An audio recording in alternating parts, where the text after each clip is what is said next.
Hola, bienvenidos. Pues es un honor siempre que estemos compartiendo un espacio en esta plataforma y que nos siga interesando la historia de México en esta ocasión.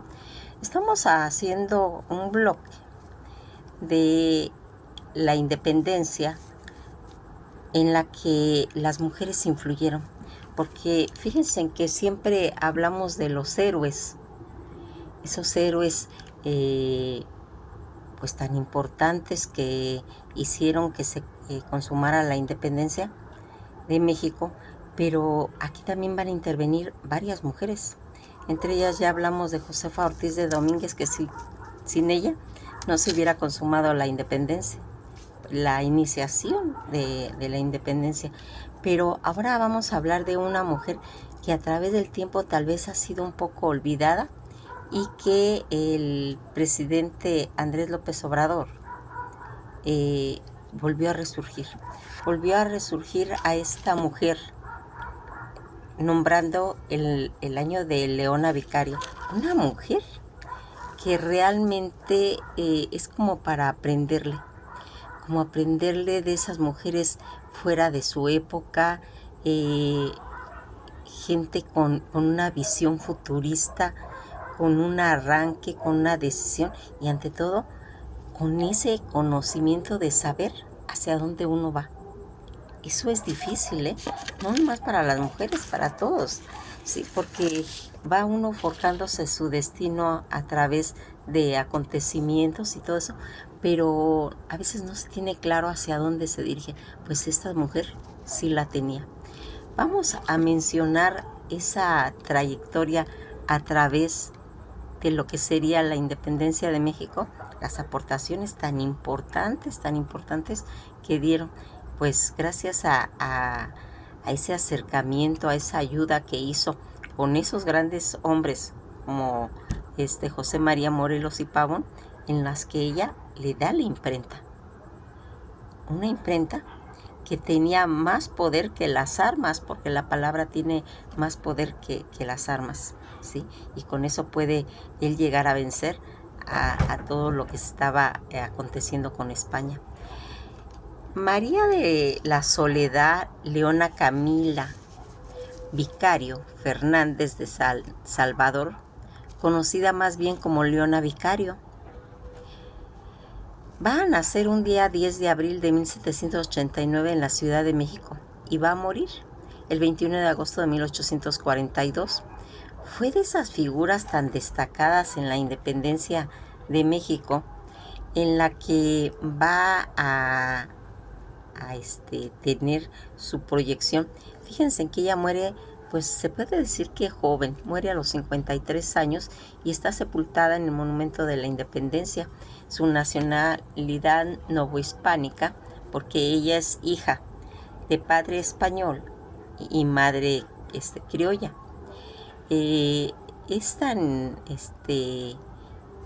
pues, tan trascendental los familiares de ella, porque todos sus familiares tuvieron algo que ver en todo esto de la independencia. Su padre Gaspar Martín Vicario y su madre Camila Fernández de San Salvador y Montiel.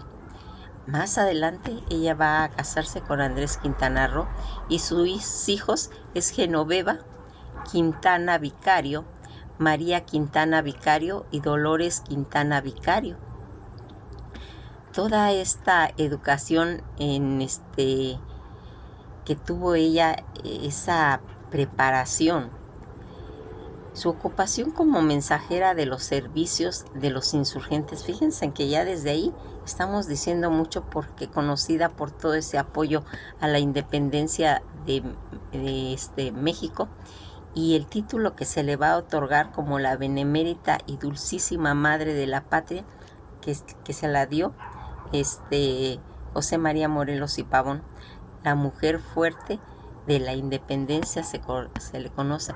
Ella va a pertenecer a un grupo de los Guadalupe.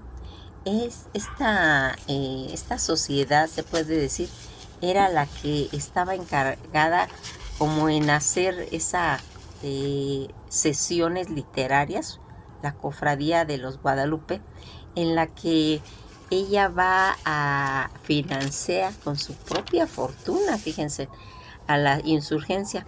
Se va a enfrentar, pues, ella a numerosos riesgos por apoyar la causa independista. Va a contraer matrimonio en el también independista Andrés Quintana Roo. Fue nombrada benemérita y dulcísima madre de la patria.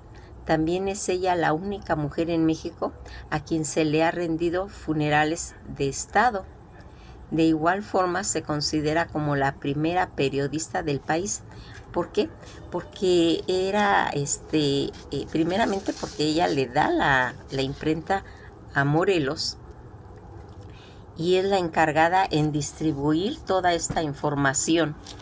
Hacia fines de la década de 1920 se le conocía como la mujer fuerte de la independencia. Claro que en sus primeros años, en la que ella fue pues hija única y va a nacer en Toluca. Fue hija de Gaspar Martín Vicario, que era un comerciante prominente de Ampudia, España, quien va a llegar a esta tierra pues en busca de riqueza, como muchas otras personas en ese tiempo, y va a amasar una fortuna y reafirmó un nombre y una posición en la Nueva España, tanto que consiguió el cargo de regidor vitalicio de la Ciudad de México. Su madre fue Camila Fernández de San Salvador y Montiel, originaria ella de Toluca y descendiente directa de Iztaccíhuatl II, que él era el último tlatoani de Texcoco. Nada más para que vean la importancia del origen de la mamá, ¿sí? Descendiente de un tlatoani. Un personaje importante también en la vida de Leona Vicario fue su tío materno Agustín Pomposo Fernández de San Salvador, oidor de la Real Audiencia de México y rector de la Real Pontífice de la Universidad de México, quien fue su padrino y le dio una educación y vida esmerada. Pomposo, que era su tío, se había dado a conocer siendo muy joven al redactar una oda titulada Sentimientos de la Nueva España, por la muerte de su virrey de Antonio María Bucareli, y posteriormente, ya más adelante, en 1787, con unos versos titulados Las Américas lloran por la temprana muerte de Bernardo de Galvez, donde él va a demostrar una sentida y profunda inclinación por la monarquía, y su representante a los 18 años, el padre de Vicario, va a morir. El padre de Leona Vicario muere y ella va a tener que irse a vivir con los tíos, pero ella no acepta esta situación. Ella dice que se va, pero que le edifique una casa pues a un lado de la casa del tío, porque ella quiere vivir sola en su casa. Ya desde ahí estamos viendo la mentalidad de esta mujer fuera de su tiempo, porque estamos hablando del siglo pasado. Entonces, fíjense en todo lo importante que va siendo alrededor de ir tejiendo su destino por iniciativa.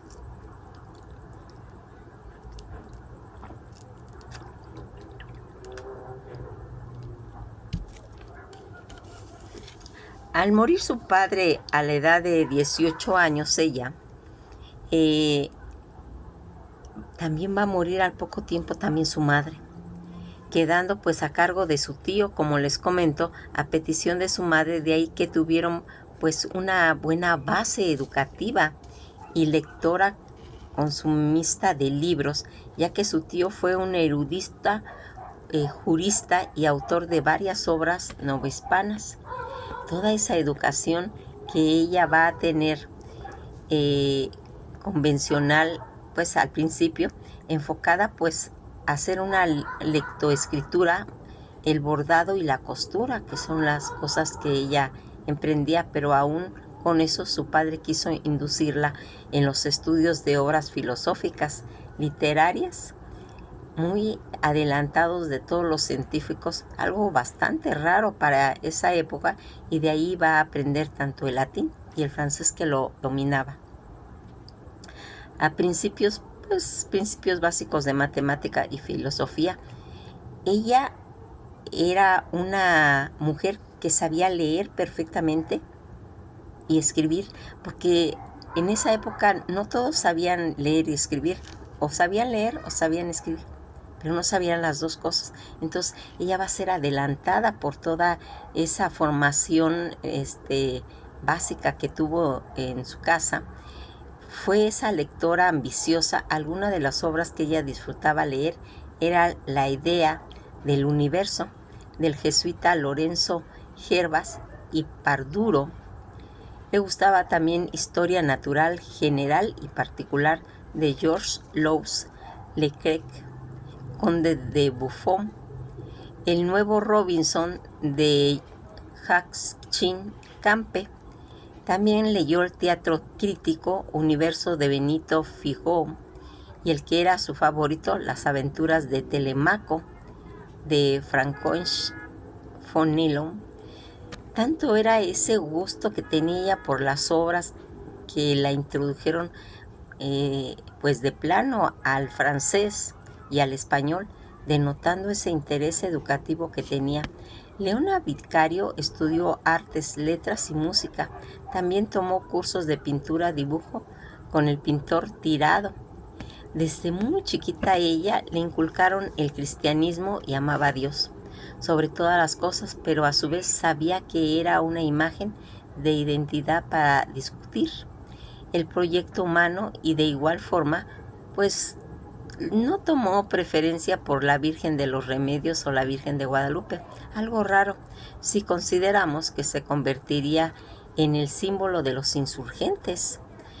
No eligió ninguna porque la primera española traída por Hernán Cortés se decía que no hablaba con los indígenas, y la segunda decían que se apareció en América para consolar a los nativos, su hijo más débil, así que decidió no hacer caso de ninguna idea, por lo que las ideas que englobaran a ambas pues no lo convencían, ni tampoco decía ella que la representaban. Estaba convencida de las ideas autonomistas de algunos miembros de la élite, dirigentes e intelectuales novohispanos. Así que ella va a decidir llevar pues una vida pública a pesar del rechazo de su tío. Asistía a tertulias y encuentros culturales, y así conoció a otras hijas notables, personas con pensamiento independentista, tales como doña Josefa Ortiz de Domínguez y doña Mariana del Toro y Lazarín. Ahí también va a conocer a la Güera Rodríguez. Más adelante, a pesar de la confrontación política y de sostener ideas pues distintos a los de los prestigiosos tíos que tenía, le permitió vivir sola para que estuviera pues ella sentirse más cómoda. Compró una propiedad continua a la que estaba su tío para estar pendiente de ella, pues algo se decía escandaloso para las costumbres de esa época. Pero aún cuando su madre vivía, Leona Vicario se había comprometido con el abogado y militar Octaviano Obregón y Gómez, quien era originario de León, Guanajuato, y que pertenecía a una de las familias, pues se puede decir, más adineradas de la Nueva España. Él y su padre eran fieles partidarios del autonomismo novohispano, y al descubrirse varias conspiraciones en contra de la corona, y ellos siendo parte, huyeron a la ciudad de Cádiz, en España. El matrimonio se fue aplazando cada vez más y más. Octaviano Obregón regresó a su ciudad natal para fungir con el puesto de diputado suplente de la Corte General Extraordinaria, y no regresando ya pues a la Ciudad de México en ningún momento para contraer pues las nupcias establecidas con Leona Vicario. Pero ella, por su parte, no tenía claro si lo que quería en realidad era lo que sentía, pues era un amor verdadero, o pues nomás sentirse pues comprometida. Se dice que ya en 1808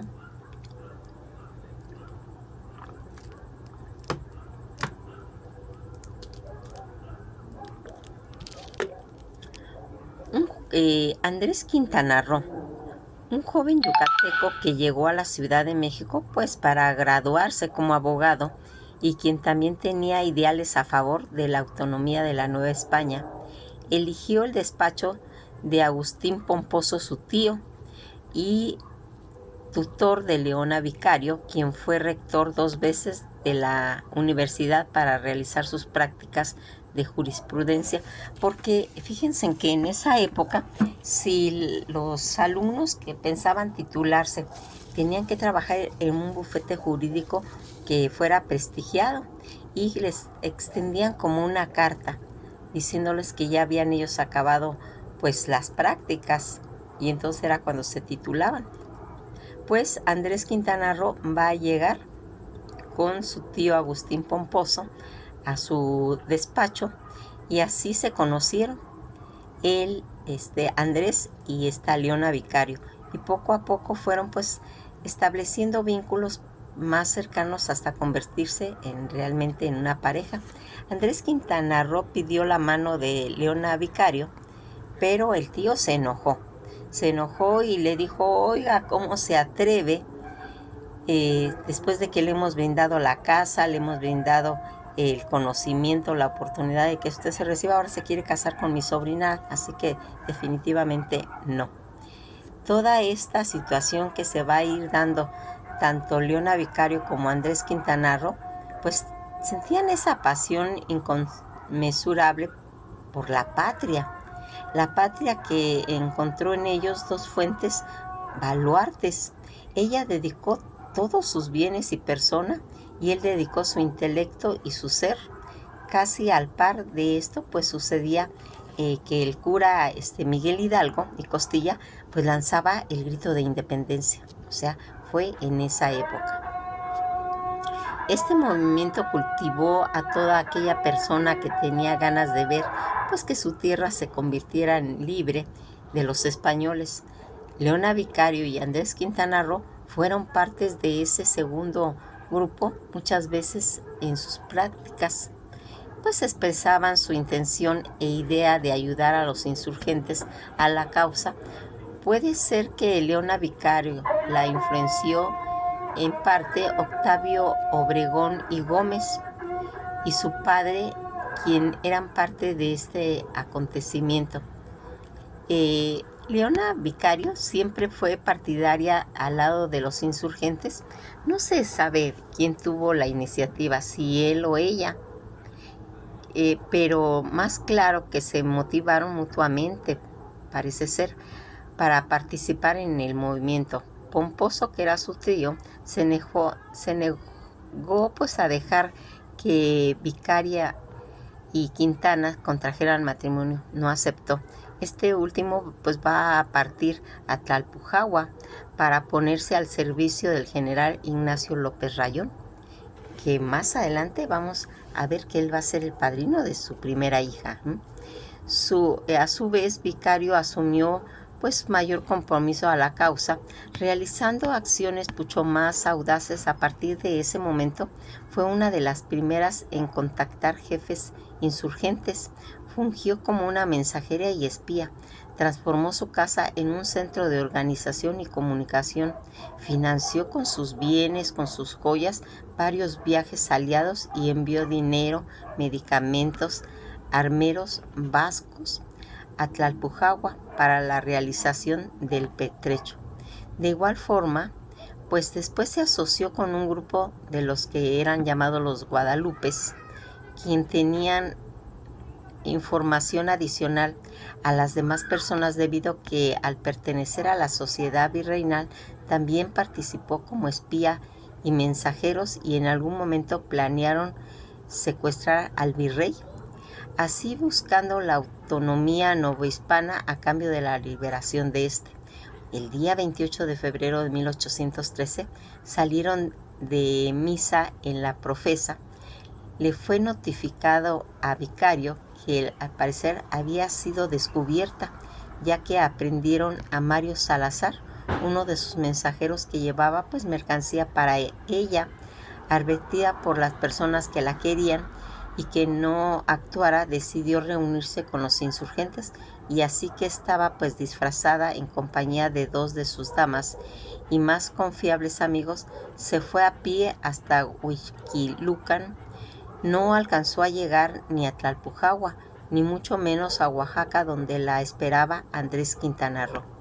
Leona Vicario fue perseguida y despojada de sus bienes por Félix María Callejas, tras enterarse de que tanto ella como su pareja habían hecho comentarios contra los mandatos.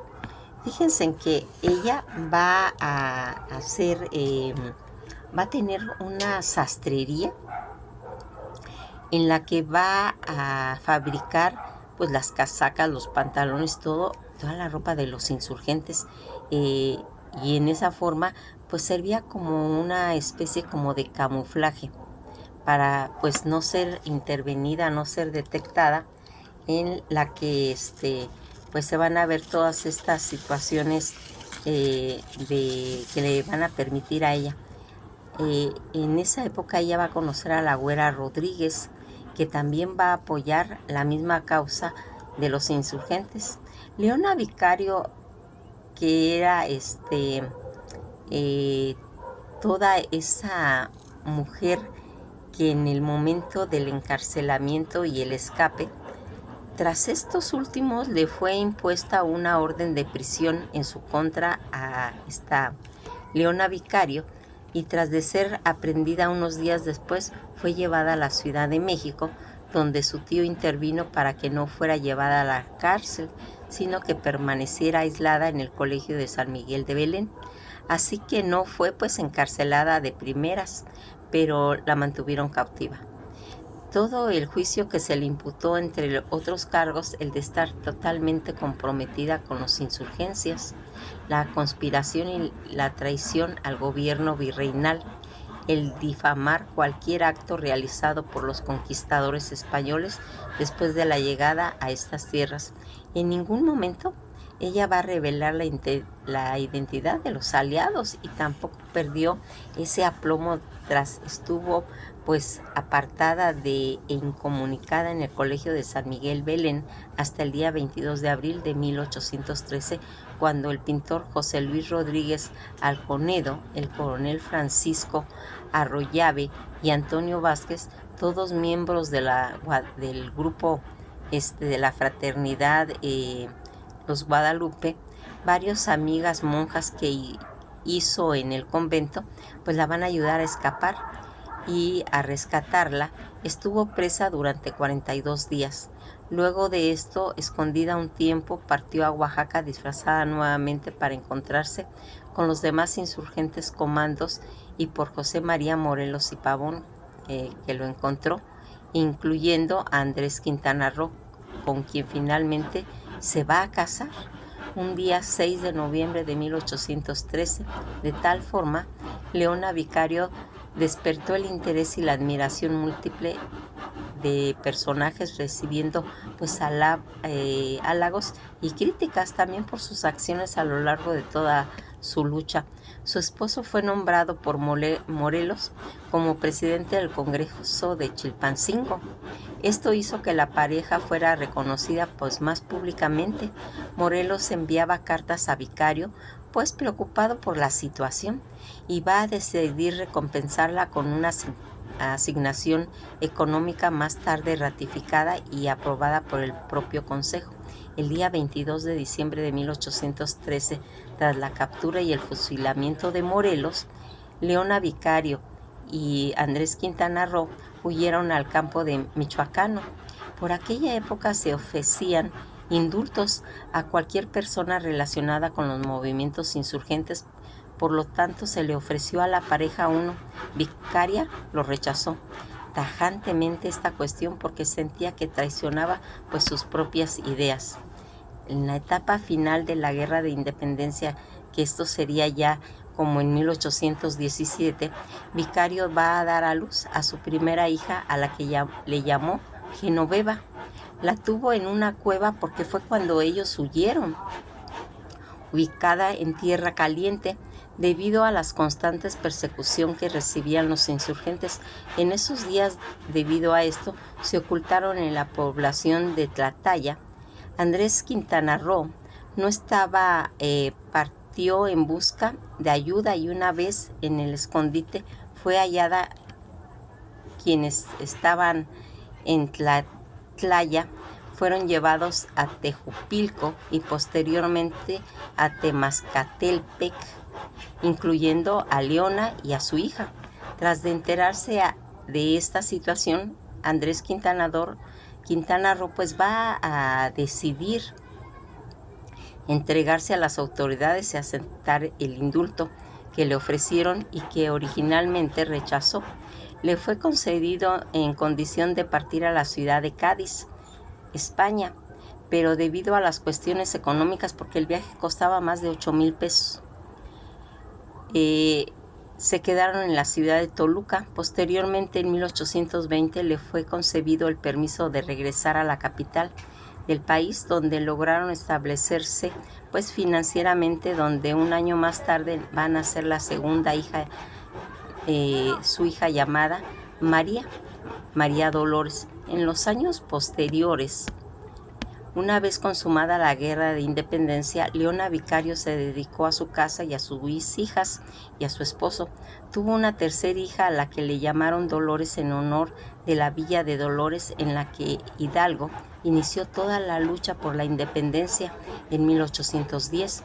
Todo esto sin alejarse pues de las sendas públicas, ya que se crió distintas organizaciones y empresas a favor de su familia, defendido únicamente por la colaboración y proezas insurrectas, y ayudó a todo aquel que le pidió ayuda, convirtiéndose en un hogar, casi en un asilo para pobres. Vicario le pidió al Supremo Congreso Constituyente la reposición de todo el capital y bienes que aportó para la ayuda en la batalla. Lo pedía para consolidar el patrimonio de sus hijas. La suma total rodada aproximadamente de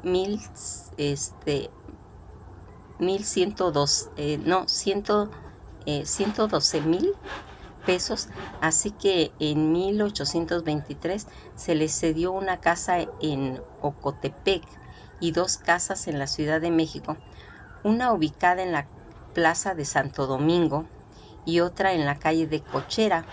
De igual forma se le honró cambiar el nombre de la villa de Saltillo por la villa de Leona Vicario en el estado de Coahuila y Texas en 1827. Durante toda la guerra de independencia participó, escribió muchos periódicos como El Ilustrador Americano, El Correo Americano del Sur, El Semanario Patriótico Americano y El Federalista. Estos periódicos fundó este último con su esposo durante el mandato del presidente Anastasio Bustamante, quien criticaba y perseguía a este par por sus publicaciones en su contra publicadas. En este último periódico, que era El Federalista, estos periódicos cumplían con la finalidad del contacto para los insurgentes y así actuaba en cierta forma como espía. En el tiempo en que se necesitaba que actuaran dicha forma, de hecho, se le considera a Leona Vicario como la primera periodista de México.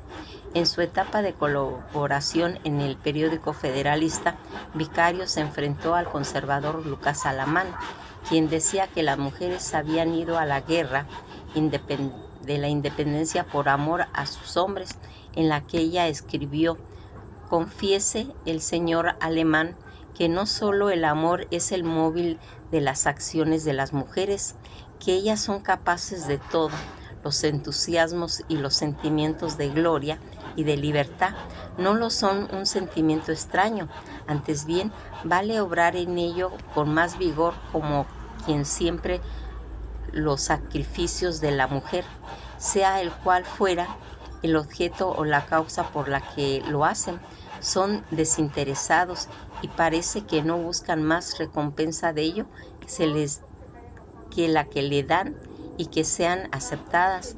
Por lo que a mí toca, sé decir que mis acciones y opiniones han sido siempre muy libres, Nadie ha influido absolutamente en ellas y en este punto he obrado de tal independencia y sin atender que la opinión que hayan tenido pues las personas a las que yo he estimado me hayan persuadido de que así fuere.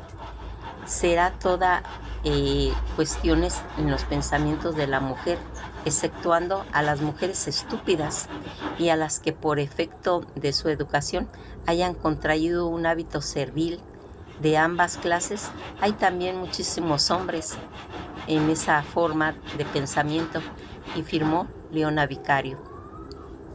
A su muerte, poco tiempo después, hubo diversas ocasiones de luto. Primero, en 1840, con el padre de Andrés Quintana Roo, que falleció un año después de don Agustín Pomposo, su tío de Leona Vicario y maestro de Quintana Roo. También falleció finalmente Leona Vicario. Fallece el día 21 de agosto de 1842 en su casa de la calle de Cocheras. Su cuerpo fue velado en la iglesia de Santo Domingo. Recibió un homenaje póstumo. Los funerales de Estado decretados por el presidente Antonio López de Santana. En ese evento fue declarada Madre Benemérita de la Patria.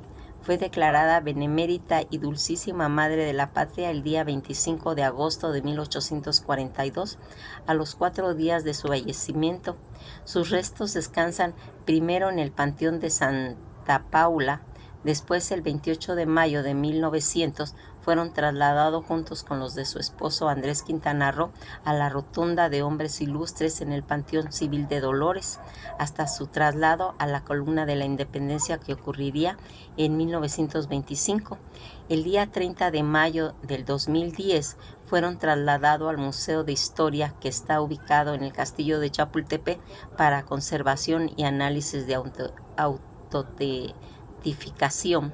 Posteriormente, el día 15 de agosto del mismo año, fue llevada al Palacio Nacional para ser colocada en la Galería Nacional con el marco de la exposición México 200 años de la construcción de la patria. Desde el 2011, los restos de Leona Vicario fueron regresados y enterrados en la Columna de la Independencia con el resto de los insurgentes. Pues los legados que tenemos, Leona Vicario, que es considerada como una de las heroínas nacionales de la patria, madre de la patria y fundadora de México. Pues hasta ahí nos quedamos. Esperemos pues que hayamos tenido ese eco en ustedes por la trayectoria de esta gran mujer, en la que pues plasmó toda su vida en querer ayudar a todos los insurgentes para que pudieran llegar a realizar su deseo de la independencia. Que pasen una bella tarde, y eso ha sido todo por hoy.